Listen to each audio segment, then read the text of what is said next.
ত্রয়োদশ জাতীয় সংসদ নির্বাচন উপলক্ষে জাতীয় নির্বাচনের জন্য ইতিমধ্যে নির্বাচনী সরঞ্জাম ফটিকছড়ি উপজেলার বিভিন্ন কেন্দ্রে পাঠানো হচ্ছে।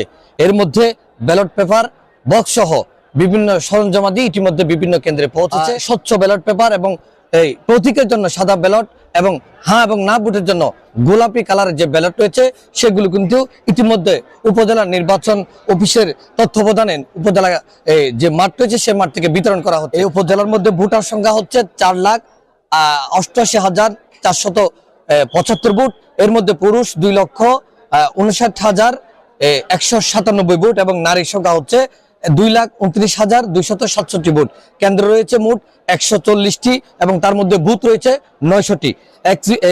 এই নির্বাচন কি স্বচ্ছভাবে করার জন্য এক্সিকিউটিভ ম্যাজিস্ট্রেট 9 জন, জুডিশিয়াল ম্যাজিস্ট্রেট রয়েছে 2 জন, র্যাব রয়েছে 16 জন, বিজিবি 5 প্লাটুন 100 জন, সেনাবাহিনী 150 জন, ব্যাটালিয়ন আনসার 20 জন, 2 থানায় মোট 5টি স্ট্রাইকিং ফোর্স টিম কাজ করবে নির্বাচন স্বচ্ছ করার জন্য।